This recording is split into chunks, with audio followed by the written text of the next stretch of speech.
Pessoas que tiveram a vida transformada por Deus, verdadeiras histórias de conversão rumo à vida, é isso que você encontra aqui, no programa 180 Graus, o ponto da virada, que começa agora.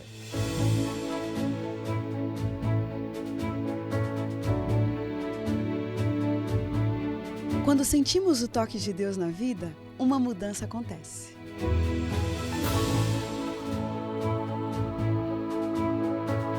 Surge à nossa frente possibilidades de felicidade plena. O toque de Deus restaura, renova, refaz.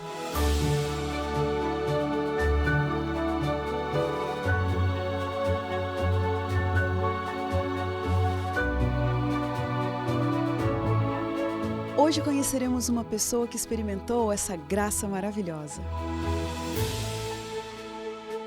Ela vai nos contar sobre essa mudança de 180 graus que lhe trouxe paz.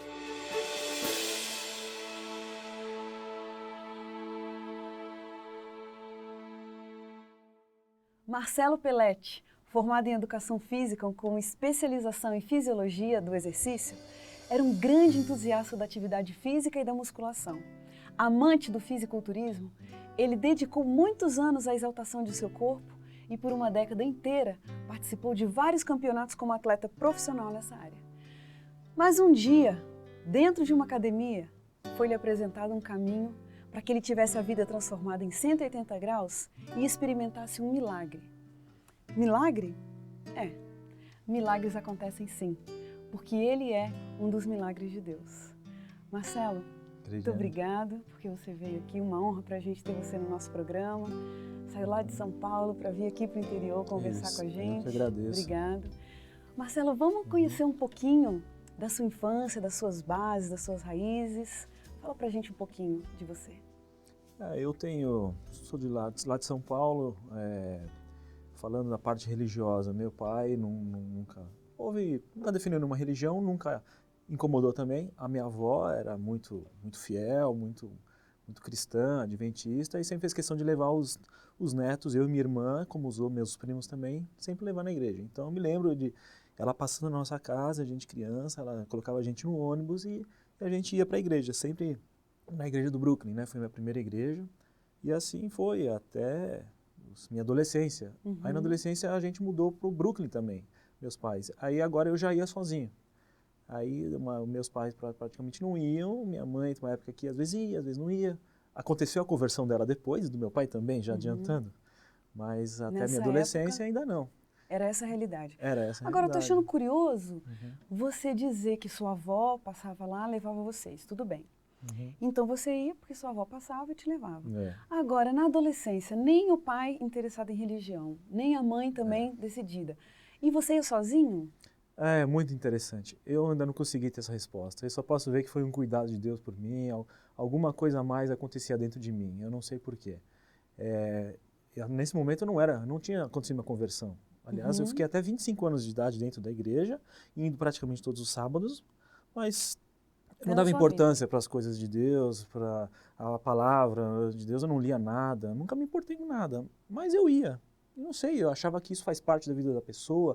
Não sei se temos que ter uma religião, eu não sei o que acontecia comigo, mas o fato é que... Você ia? Eu ia, chegava sexta-feira à noite, eu ia em baladas, tudo, e às vezes chegava 3, 4 horas da manhã e no dia seguinte eu acordava sozinho e ia. Cara, isso é muito interessante. E eu não sei porquê. E eu chegava em casa, muito engraçado, meu pai perguntava, e aí, como é que foi? O culto foi bom? Foi. O que o pastor falou? Eu falava, não sei, não lembro. Eu não ouvia, mas eu ia. Não sei que tipo de influência que eu estava recebendo, mas o fato é que se perguntasse o que você ouviu, eu não lembro. Entendi. Quantas vezes eu ficava com sono na igreja, porque eu não tinha dormido, mas eu ia. Por mim mesmo, ia a pé e que legal. Muitas pessoas questionavam isso. Agora, e esse seu envolvimento com a atividade física, né, com o fisiculturismo, como é que aconteceu? Atividade física foi desde pequeno, como acho que a gente pega o exemplo dos pais, né? Meu pai sempre fez ciclismo, corrida, incentivou muito no esporte. Então, desde pequeno eu também fiz de tudo, fazia judô, fazia karatê, fazia bicicross. E aí chegou, mas só que era muito magro. E aí nos 15, 16 anos eu descobri a academia de musculação e eu fiquei impressionado quando entrei lá dentro. Eu vi o professor, eu vi umas pessoas muito fisicamente. E aí logo começou a lançar aquela geração de Schwarzenegger, Sylvester Stallone. E Aham. aquilo mexeu com a minha cabeça, de muita garotada, né? E a gente, de repente, todos meus amigos, todo mundo queria ficar forte. E a gente entrou na academia. E lá eu vi que essa forma de atividade física dá para transformar o corpo também, né? E eu vi muitos ganhos vindo. E isso começa a conquistar, né, o nosso coração também, porque eu comecei a ver que parece que quanto mais forte eu ficava, mais as pessoas gostavam de mim. Uhum. Quanto mais, de repente, quando eu entrei num campeonato, aí eu nunca mais, por incrível que pareça, quando eu saí à noite, eu nunca mais paguei nenhum lugar, nenhuma entrada. Sério? Porque as pessoas acabam te conhecendo. O segurança que gosta de fazer musculação, o dono da balada, não sei o que, você entra. E, então você tinha passe livre em todos os Isso vai lugares, abrindo né? as portas. Vai abrindo as portas, né? E Agora, por causa curioso, do né? Esse físico, né? mundo É, do fisiculturismo. Foi é. uma novidade para você quando você entrou na academia, descobrir esse mundo? É, alguma coisa eu também não consigo explicar também, mas quando eu era criança, meu pai levava a gente na banca de jornal, minha irmã, ele falava, escolhe uma revista. Aí minha irmã pegava uma história em quadrinho qualquer e eu ficava folheando revista de fisiculturismo, Aham. com menos de 10 anos. Eu não sei, eu achava impressionante, eu olhava aquilo e falava, nossa, como é possível? Aí minhas revistinhas eram o quê? Só de super-heróis. E qual Ah, super-herói tá. era que eu queria? Na época era Hulk. Aham. Comprava, eu achava um absurdo uma pessoa ser tão forte assim. Mas de alguma forma eu gostei. Eu gostava disso, eu me identifiquei com Marcelo, e isso. como que foi o seu nível de envolvimento com o fisiculturismo? Você Uhum. levou sua vida normalmente, tinha isso como um acessório? Como é que foi? Que nível, né, de envolvimento que você Ah, teve? ele chegou a ser o primeiro lugar na minha vida. Chegou assim. Tanto que praticamente acho que dos 20 aos 25 anos, todo o dinheiro que eu tinha eu gastava nisso. Vai muito, é muito caro a suplementação, a alimentação vai demais. E então, assim, chega uma hora assim, como não tem limites o quanto você pode crescer, eu queria crescer o máximo possível. Então eu fui vice-campeão paulista, ganhei vários campeonatos, competi em Campinas, em Suzano, em campeonatos interiores eu ganhei bastante. E estava assim, por esse caminho, até 25 anos de idade, assim, né? Agora, você disse que Uhum, não tem limites para isso, né? Quer uhum. dizer, quanto tempo por dia que você passava investindo nisso?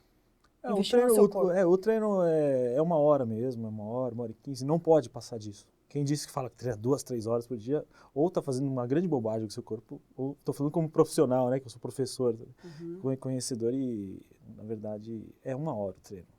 Às vezes o campeão gosta de falar que treina 3 horas por dia. Não treina, não Tá, pode. Se fizer isso, perde músculo, né? É 1 hora por dia, tá. mas todo dia, inclusive sábado e domingo. No momento, na época, eu fazia isso. Isso exigia de você também uma disciplina com relação à sua alimentação? Ah, total, total. Você não come o que você gosta, você come o que você precisa. Fui condicionado a isso, sem problema nenhum. Não havia assim, ai, que vontade de comer uma coisa. Não, não tem vontade. Você vai comer o que você precisa. Precisa para dar Nossa. resultado. Você bota É, uma meta e corre total. atrás daquilo. Se não fizer, não dá certo. Ou se Entendi. não fizer certo, não vai ser bom. Marcelo, a cabeça do Marcelo Pelletti, de Uhum, 24 anos, vamos pegar aqui, por exemplo. uhum. Qual era o seu ideal de felicidade, ideal de vida, filosofia de vida, estilo de vida, como é que era? É algo que eu posso dizer que eu sempre tive como que eu queria na minha vida, é família. Isso eu sempre achei que era importante, toda pessoa precisa ter, eu acho que pai, mãe, filhos, casamento para a vida toda, esse princípio eu tinha. Então, isso tirando o aspecto de atividade física, isso é o que eu posso dizer que eu assumia para mim. Agora, ainda estava um pouco indefinido na questão profissional, porque ao mesmo tempo que eu gostava da parte física, eu gostava de academia, mas eu sei que só é rentável mesmo para o dono da academia. Então, não me interessava. Até que chegou um momento que eu falei assim, não, eu vou ter que fazer. Aí acabei fazendo educação física, foi justamente quando apareceu o nicho do mercado de personal trainer, que aí já era uma possibilidade de conseguir, né, ter um retorno financeiro interessante, né? Agora, você disse, por Uhum, exemplo, aí da questão da família, que sempre foi um valor para você. uhum, Agora, esse ambiente, né, esse meio que você frequentava, o estilo de vida que você tinha, uhum. mostrava para você um futuro nesse caminho, de um casamento para a vida toda, de uma família harmoniosa? É, eu acreditava que sim, porque, na verdade, eu sou uma pessoa difícil de ser influenciado, assim, por ideias de amigos, assim, não. Eu tenho as minhas ideias estabelecidas e cada um faz o que quer e A maioria dos meus amigos não dava esse valor para a família, mas nunca me interferiu. Isso não. Meu objetivo, eu sabia que, ao mesmo tempo, até mesmo fisiculturismo, eu sabia que um dia ia acabar. Eu só não sabia quando e de que forma. Mas eu sabia que não era o melhor para mim. Toda a influência que vai recebendo desde pequeno, positiva de Deus, de todos os princípios do que ele coloca, um dia faz um efeito. Ou ao longo da vida vai fazendo, mas um dia acho que ele toma conta da pessoa. Agora, hoje você está me dizendo isso, assim, mas pelo nível de envolvimento que você teve e a projeção que você alcançou no meio do fisiculturismo, vamos voltar lá naquele Marcelo de 24 anos. Com relação, por exemplo, ao lado religioso, espiritual. Tendo como base aquele Marcelo, por que você diria para mim que seria impossível aquele Marcelo se entregar a Cristo, ter uma conversão de vida? Por que era difícil ou impossível? Porque, como Jesus falou, não dá para ter dois senhores ao mesmo tempo. Ou você adora a você mesmo, que é o fisiculturismo promove isso, ou você adora a Deus. Não dá para você gostar muito de duas coisas ao mesmo tempo. Naquela época você estava decidido. Não, para você ser bom em alguma coisa, você tem que pensar nisso 24 horas por dia, eu acho. Para qualquer coisa que você tem que ser bom. Agora, o problema é que eu queria ser bom no fisiculturismo, então eu tinha que pensar em quem? Em mim. E como eu falei, todo aquele retorno das pessoas, das amizades, era difícil, por exemplo, deixar Deus crescer em mim. Porque mesmo, o Cristo falou, é necessário que o eu diminua para que Deus possa crescer na gente, o eu não pode competir muito. Então o fisiculturismo atrapalhava bastante, assim, bastante. Tanto que eu frequentei um grupo próximo da minha conversão, que comecei com 23 anos nesse grupo, onde até uns colegas meus vieram nesse programa e tiveram a conversão ali. Eu vi eles vindo de fora e vi acontecendo transformação de vida. Mas ao mesmo tempo eu vi que passava um ano, passou dois e na minha não acontecia nada. Teoricamente eu era da igreja. Mas eu sabia e fui vendo cada vez mais que eu não tinha nenhum contato com Deus. Eu estava lá esquentando o banco, ia todo dia. Então eu ver essas pessoas sendo transformadas, começou a acontecer algumas coisas assim dentro de mim. Então, Marcelo, a gente vai dar uma paradinha aqui, rapidinho na nossa conversa. Daqui a pouco a gente continua. Como você percebe, algumas perguntas ainda ficam para ser respondidas no próximo bloco. E agora? Um rapaz todo autoconfiante, totalmente envolvido no mundo do fisiculturismo, que supervalorizava seu corpo. Qual será que foi o ponto da virada na vida do Marcelo Pelletti? Daqui a pouquinho, depois do intervalo, a gente se fala.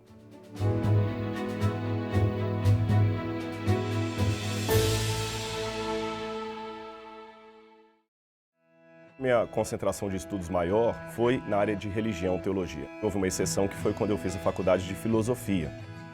Em princípio, eu achava que ia ser televisão. Se for contar a história a rigor, deveria ser o terceiro doutorado. Durante os 2 anos de mestrado, eu tive uma vida acadêmica extremamente intensa. Eu levo a arqueologia como objeto sério de pesquisa, especialmente a arqueologia que conta a história bíblica, a história do Oriente Médio. Eu descobri que eu gosto de estudar, que eu gosto de pesquisar, que me dá prazer passar uma tarde inteira lendo um livro e depois conseguir escrever um texto sobre aquilo. Eu descobri que eu queria ser paga para fazer isso, eu queria que esse fosse o meu trabalho. É fascinante. É como entrar numa máquina do tempo e voltar na história. Nós temos o único museu de arqueologia bíblica da América Latina. Meu nome é Carla Ehrenberg. Eu sou o Rodrigo Silva. E eu sou o NASP. E eu sou o NASP.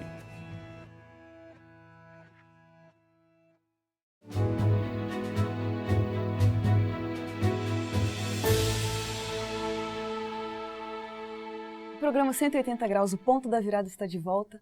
Quem está com a gente hoje, honrando o nosso programa, é o Marcelo Pelletti. E ele vinha dizendo no bloco anterior de uma base religiosa que ele teve na sua infância. Entretanto, depois envolveu-se completamente no mundo do fisiculturismo, super autoconfiante, ganhou projeção nessa área. E a gente vinha conversando, Marcelo, sobre o fato de você ter as suas próprias ideias e não se sentir influenciado por outros. Sim.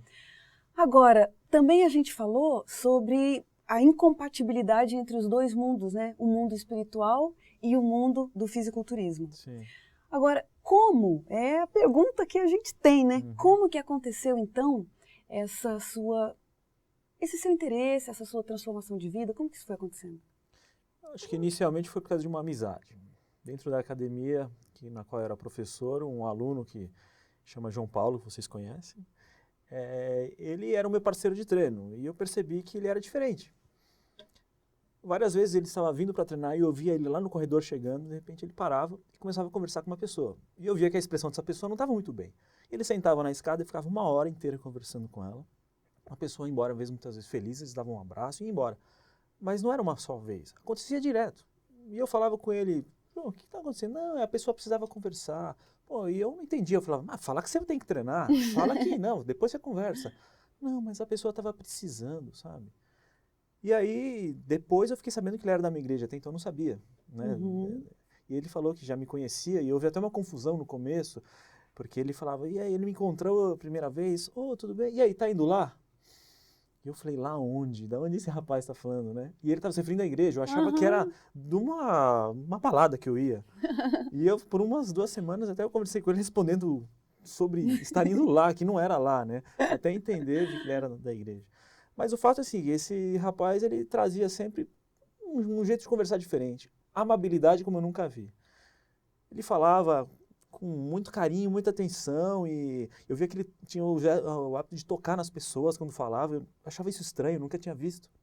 Bom, depois, quando ele começou a se abrir mesmo, eu vi que ele era uma pessoa que amava a Deus de todo o coração. Eu nunca tinha visto isso. Eu nunca tinha visto isso. É impressionante, né?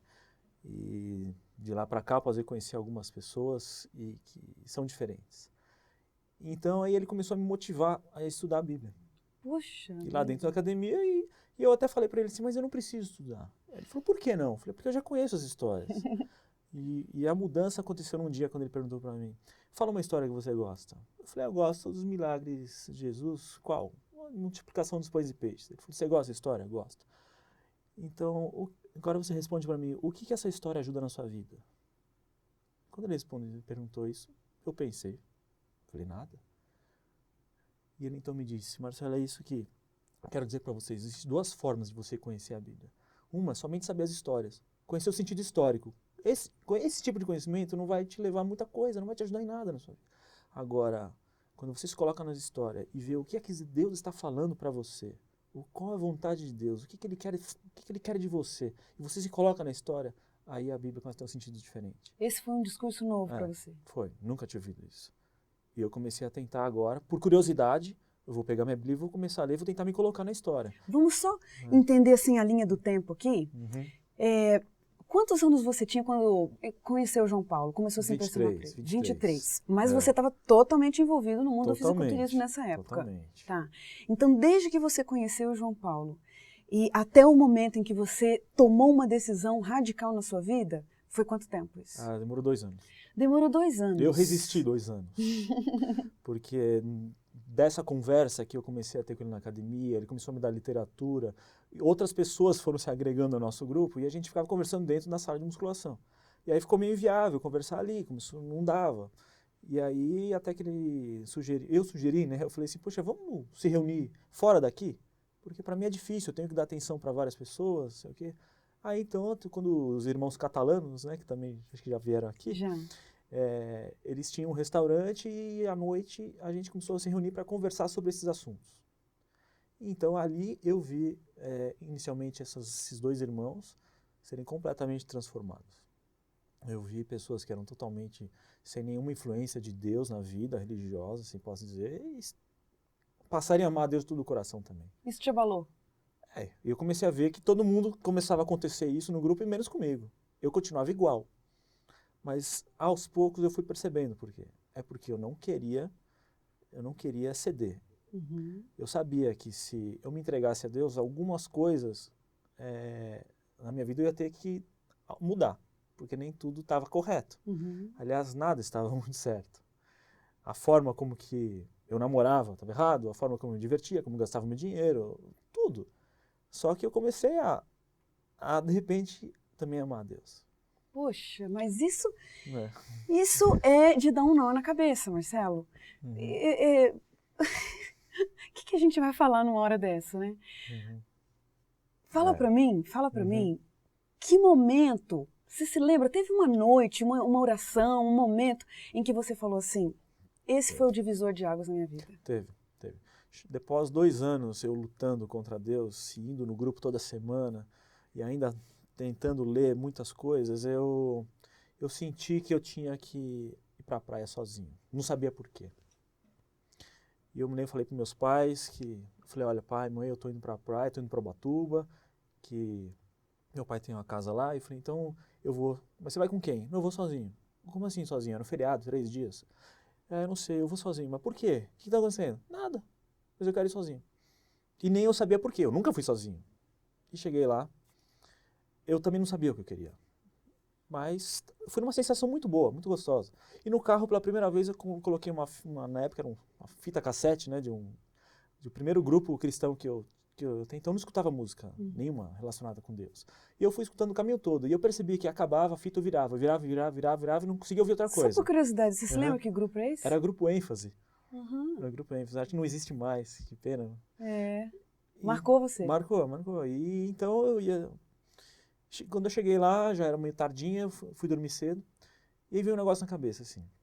Eu me lembrei que Jesus orava todas as madrugadas. E aí veio um texto na minha cabeça também. Aquele que me invocar de madrugada certamente me encontrará. E aí eu pensei, antes de dormir, eu falei assim, ó, Senhor, eu não sei, eu acho que estou querendo conversar com o Senhor, mas eu não quero pôr despertador. Se o Senhor quiser falar comigo, se o Senhor quiser que eu fale, você me acorda às 3 da manhã, tá bom? Aí eu fui dormir. De repente, no meio do sono, eu abro o olho assim, estalado, assim, sem nenhum sono. Quando eu olho, é 3 em ponto. Aí eu comecei a ver que, opa, parece que tem Deus aqui na história. Eu não tinha tido nenhuma experiência assim. E aí eu fui pra praia, fui pra areia, não tinha ninguém, é uma praia deserta, não tem nenhuma luz acesa, não tem nada, é luz da lua. E ali eu ajoelhei. Eu tenho uma característica que pode ser, muitas vezes me traz problemas até, né? Eu sou muito sincero nas coisas que eu falo. E a sinceridade, eu também aprendi a ser sincero com Deus. Então a minha oração começava assim, Senhor, eu quero dizer uma coisa, eu não te amo. Eu não gosto das tuas músicas, eu não gosto de balançado, eu não gosto das coisas do Senhor, como meus amigos gostam, mas se o Senhor me criou, se o Senhor é meu pai, tem algum problema comigo. Peço que você faça alguma coisa. E aí eu orava assim. No segundo dia, por 3 dias. No segundo à noite, na madrugada, a mesma coisa. Mesma coisa. Senhor, eu não te amo. Aí eu falava assim, eu não tenho nem vontade de ir pro céu. Eu escuto isso de céu, a minha avó diz que ela sonha com a volta de Jesus, que privilégio, né? Hoje eu falo, que privilégio, né? Ela sonhar, ela vê tudo, acorda chorando. E eu não tinha a mínima vontade. Eu falava assim, eu não quero ir pro céu. Minha vida tá boa aqui. Eu gosto de assim. Mas tem algum problema. Como que eu não quero ir? Por que eu quero ficar aqui? E eu comecei a orar e falava assim, Senhor, o meu amigo falou que o Senhor tem a capacidade de mudar gostos. Eu estou orando porque eu peço que o Senhor mude meu gosto. Eu quero mudar o meu gosto pelas músicas, eu quero mudar... tudo que eu gosto tem que ser mudado. Eu quero gostar das suas coisas. Eu voltei para casa. Voltei escutando minha música. Quando eu cheguei, já morava sozinho nessa época, meus pais tinham mudado. Domingo à tarde, como de costume, eu ia fazer o quê? Ligar a televisão. Eu cheguei e liguei. E eu me lembro que eu não conseguia parar em nenhum canal. Eu mudava. Eu tava achando tudo tão chato, tudo tão vazio. Eu não conseguia assistir o que eu assistia antes. Eu não sabia o que estava acontecendo. E minha cabeça estava num livro que eu estava lendo. Eu estava lendo, acho que Caminho a Cristo. E estava gostando. Aí eu parava e comecei a ler. De repente eu estava lendo já 40 minutos, 1 hora. Falei, que absurdo, lendo 1 hora. O que está acontecendo comigo? Eu não consigo ler tudo isso. Era difícil. Aí eu falei, não, vou parar, vou ver mais televisão. Aí liguei de novo a televisão. Chato de novo, eu não conseguia ver nada. Aí eu parava e ia a cabeça no livro, de novo. Chegou uma hora que eu não queria mais ler. Já era final da tarde, eu estava com vontade de orar. Orar no domingo. Eu falava comigo mesmo, orar pra quê? Eu não vou dormir, não vou comer. Pra que eu vou orar? E aí, me lembro que começa a vir muitas coisas na cabeça e eu estava vendo muitas fitas do Pastor Bulhão, né? Muitas pregações, amigos tinham todas. E eu estava assistindo e ficava vendo tudo isso. Então, a orar é abrir o coração a Deus como um amigo. E que na oração a gente não tem que ficar só pedindo, agradecendo, é bater um papo com Deus. E aí eu ajoelhei.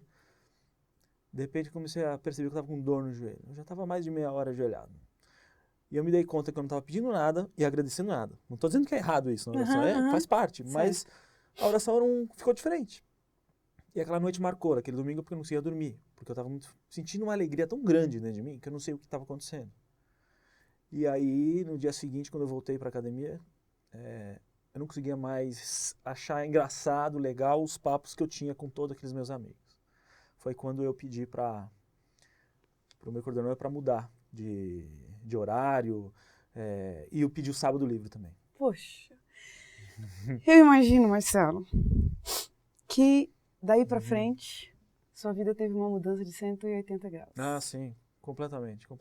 Deus realmente ele tem a capacidade de mudar os gostos, mudar tudo. Tudo mudou. E você é prova disso, uma prova viva.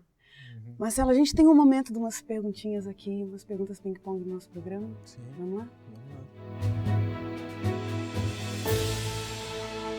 Vida. Ah, Jesus. Não consigo pensar outra coisa. Beleza. Coração, Vaidade. passado, O eu.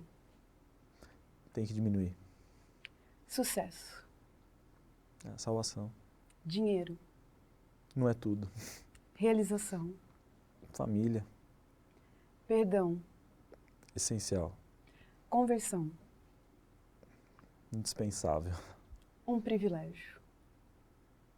Ir com a família para o céu. Um pedido. Ah, que esse programa possa atingir o coração de muitas pessoas que não conhecem a Deus. Um medo.